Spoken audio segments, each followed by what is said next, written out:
चलिए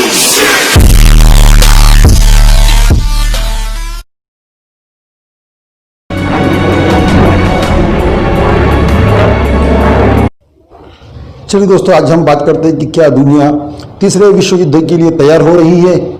नागोर्नो-कराबाख के लिए शुरू हो चुका है, उसी पर हम बात करेंगे। कौन सा देश किस लिहाज से शक्तिशाली है, ये भी आपके सामने हम रखेंगे।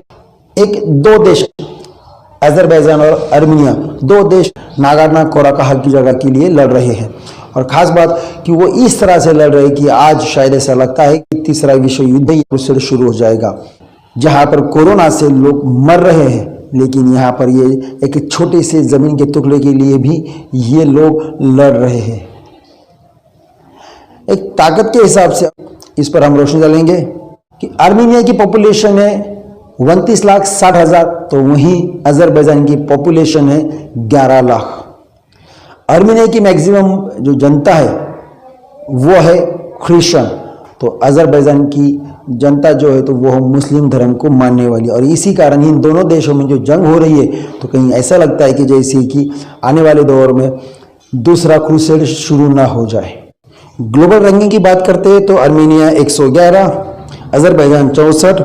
लैंड के बारे में बात करेंगे तो आर्मेनिया 29,743 स्क्वायर किलोमीटर है, तो अजरबैजान 86,600 स्क्वायर किलोमीटर है। जीडीपी देखेंगे 11.54 बिलियन आर्मेनिया और अजरबैजान 43.75 बिलियन। डिफेंस बजट देखेंगे तो 1.38 बिलियन आर्मेनिया का है, तो वहीं अजरबैजान का 2.26 बिलियन। और न्यूक्लियर वेपन की बात अगर करते हैं तो दोनों देशों के पास में भी कोई भी न्यूक्लियर वेपन नहीं है।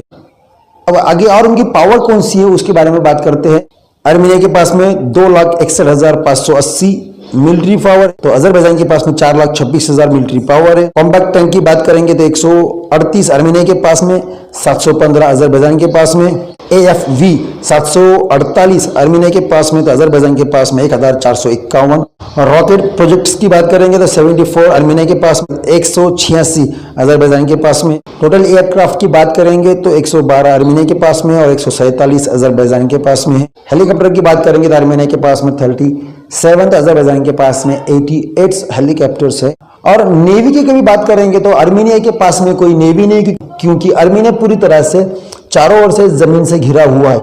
तो वहीं अजरबैजान की बात करेंगे तो अजरबैजान के पास में नेवी की पावर है, जो है तो कैस्पियन समंदर उसके ईस्ट की ओर है, इसी कारण अजरबैजान के पास में नेवी की पावर है। उसके पास में युद्धपोत 31 है।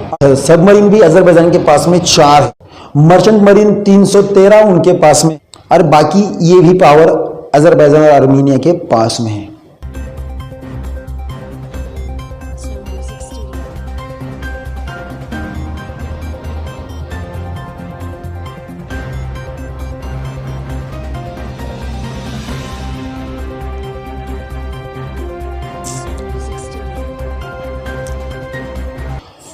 ये जो आपको नक्शा दिख रहा है, इस नक्शे में जो ये रेड इलाका है यही है नागोर्नो-कराबाख, जिसके कारण आज आर्मेनिया और अजरबैजान दोनों भी लड़ रहे हैं। नक्शे में अगर देखेंगे तो जो ये येलोइश कलर दिख रहा है, ये दोनों तरफ भी, मतलब अजरबैजान इधर भी है और कुछ उसका हिस्सा इस साइड में भी है, वेस्ट की ओर भी है।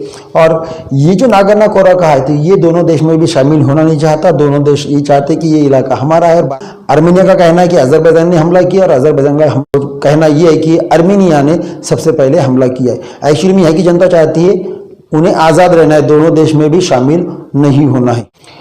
आपको जो ये जो येलो जो डॉट दिख रहे हैं, यहीं पर ही खास करके जंग चालू है। इन्हीं पॉइंट पर जंग की फोकस सबसे ज्यादा है। और इनमें काकेस नाम का एक सबसे ऊंचा पहाड़ है, जो कि सुरक्षा की दृष्टि से बहुत महत्वपूर्ण है।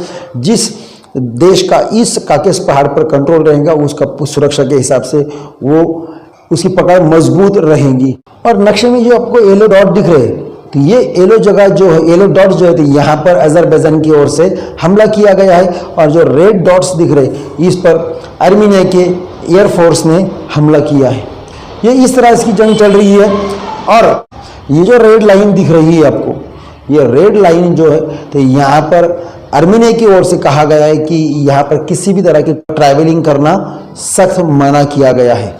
अब ये सब बातों में ये दूसरा विश्व युद्ध क्यों कहा जा रहा है, इसकी मेन बात यह है, अजरबैजान जो है तो ये नाटो संगठन का सदस्य देश है जो अमेरिका के अंडर में आता है। उसी तरह एक रूस की एक संगठन है CSTO जो आर्मीनिया उसका एक सदस्य देश है। पर यहाँ पर दोनों भी देशों ने अपने संगठन के मेन देशों से संपर्क किया है, मतलब अजरबैजान ने अमेरिका से संपर्क किया है, वहीं पर ही आर्मेनिया ने रूस से संपर्क किया है। लेकिन दोनों देशों की कोरोना के कारण हालत पतली हो चुकी है और अब दोनों भी चाहते हैं कि ये हल्के में सुलझ जाए। लेकिन आर्मेनिया चाहता है कि ये जंग यहीं पर रुक जाए, क्योंकि आर्मेनिया का पूरी तरह से नागोर्नो काराबाख पर पूरी तरह से कंट्रोल है। अगर वो जंग यहीं पर रुक जाती है तो सब कंट्रोल जो है बरकरार रहेगा, जो अजरबैजान नहीं चाहता, क्योंकि तुर्कस्तान ने इस जंग में हिस्सा ले लिया है। उसने एक आर्मेनिया का फाइटर प्लेन गिरा दिया है, क्योंकि तुर्कस्तान को सबसे ज़्यादा गैस जो है तो ये गैस अजरबैजान से आती है और अजरबैजान एक मुस्लिम देश है। तुर्कस्तान के प्रेसिडेंट अर्दोगान तैयब खुद चाहते हैं कि उनके पास में एक मुस्लिम नेतृत्व उनके पास में आ जाए, और इसलिए और उनके पड़ोसी मुल्क है, इस कारण उनका दबाव भी बरकरार रहेगा, ये उनका सोचना है। इस कारण वो जंग में गिर चुके हैं। पर कुछ बाकी देशों की हिदायत मिलने के बाद में अर्दोगान ने अपना हमला रोक दिया है। लेकिन रूस भी चाहता है कि नागोर्नो काराबाख पर आर्मेनिया का कब्जा बरकरार रहे, पर रूस की माली हालत इतनी स्ट्रांग नहीं कि वो इस जंग में आर्मेनिया का साथ दे। लेकिन यहाँ पर ईरान जो है वो पूरी तरह से आर्मेनिया को सपोर्ट कर रहा है, क्योंकि ईरान एक मुस्लिम देश है लेकिन वो शिया मुस्लिम देश है और वो नहीं चाहता कि तुर्कस्तान का यहाँ पर दबदबा बढ़ जाए, क्योंकि तुर्कस्तान और ईरान का पहले से इन दोनों में काफ़ी खटास है। और अभी ये भी बताया जा रहा है कि ईरान से कुछ ट्रक्स जो है तो वो हथियार लेकर आर्मेनिया की ओर जा रहे हैं और आर्मेनिया को सपोर्ट कर रहे हैं। ये छोटी सी तीनों भी देशों की बाउंड्री आपको दिखाई दे रही है। ऊपर में तुर्कस्तान है, ईरान और आर्मेनिया, तीनों भी देश चाहते हैं अपना दबदबा इस इलाके में बढ़ा रहे। पर ये जंग तकरीबन अभी 10 दिन से भी ज़्यादा हो चुकी, काफ़ी लोगों की मौत हो चुकी है, सैनिक भी काफ़ी मर चुके, लेकिन कोई भी देश बताने के लिए तैयार नहीं कि किसका कितना नुकसान हुआ। लेकिन जंग अगर ऐसी चलती गई तो इसका नुकसान पूरी दुनिया को भुगतना होगा।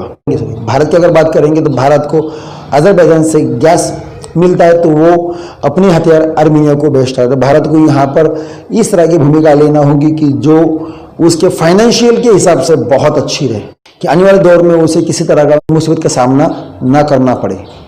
दोस्तों ये था जो फैक्ट आपके सामने हमने रखे। इसके बारे में आपके जो भी विचार हो कमेंट्स बॉक्स में कमेंट जरूर कीजिए और साथ में हमारे चैनल को सब्सक्राइब जरूर कर देना, ताकि इस तरह की ही ज्ञानवर्धक और फैक्ट रियल इन्फॉर्मेशन आप तक पहुंच सके। अगले वीडियो तक